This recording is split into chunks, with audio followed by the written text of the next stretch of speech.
What's going on, guys? So today I'm going to be ranking the three Spider-Men: Tobey's Spider-Man, Andrew Garfield, and Tom Holland. So we're going to be ranking in as the best role as Peter Parker, best role as Spider-Man, the best role as both of Peter Parker and Spider-Man together, strength, acting, comic book accuracy, the movies, love interests, best friend, and villains. So let's just get started. So, best as Peter Parker, I think this one has to go to Tobey's. In the comics, Peter is an awkward, shy, smart kid, and Tobey represents that perfectly in his movies. And then number 2, the best role is Spider-Man. This has to go to Andrew, because Spider-Man is like the opposite of Peter Parker.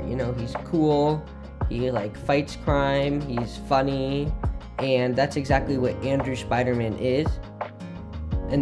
But overall, I think that this is Tom Spider-Man, because he plays it perfectly, being a shy teenager. He's also the only one that's closest to the age of Peter Parker, but then he also is funny, and he makes great jokes, and he just fits Spider-Man's personality perfectly also.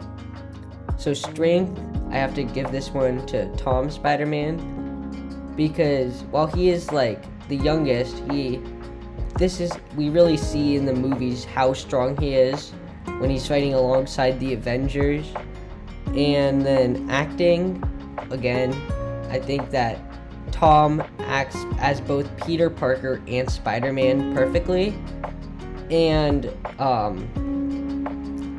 so comic book accuracy, this is Tobey Spider-Man, because he's the only one who has the wrestling match in the beginning of the movie, and then when Uncle Ben dies, he tracks down the person who kills Uncle Ben and kills him, and then it's also the same person who stole the money that Tobey's Peter Parker should have won, and that all happened in the comics.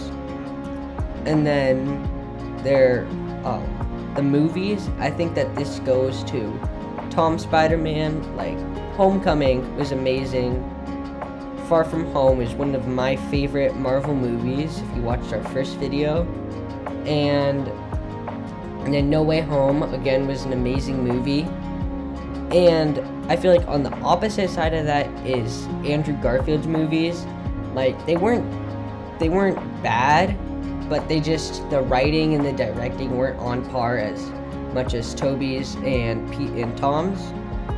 So, love interests, I think that this one may be a hot take, but I have to say Tom and Zendaya, Peter and MJ, because I feel like they just complement each other perfectly, and they go really well together, especially in Far From Home, in those scenes, because it's really more like a high school love story than some of the than Tobey's and Andrew's are. But Andrew's and Gwen's is right behind Tom and Zendaya. They're best friends. This has to be Ned Leeds.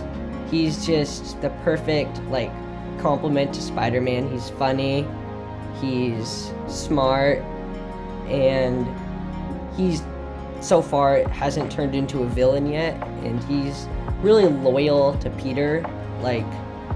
And then villains, I think obviously all three of them, because of No Way Home, they share common villains like Green Goblin, Sandman, Electro, Doc Ock.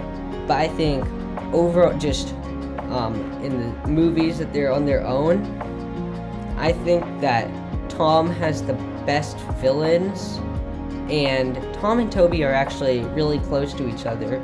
I really like the accuracy with the Green Goblin and Dr. Octopus, and then I just like the Vulture. Although he's not comic accurate, he's still they blend him perfectly into the MCU and also as a Spider-Man villain. Same thing with Mysterio, although I feel like Mysterio, he tried to be more of a bigger villain than his caliber, but then in Andrew's movies, they weren't necessarily bad villains, but their story arc and was just not the best. And yeah, so those are my rankings on the different Spider-Men. Thank you for watching. Please like this video and subscribe, and we'll put the totals up on the screen to see who won the most. My personal favorite is Tom Spider-Man, but let me know what your personal favorite is down in the comments. And thanks for watching.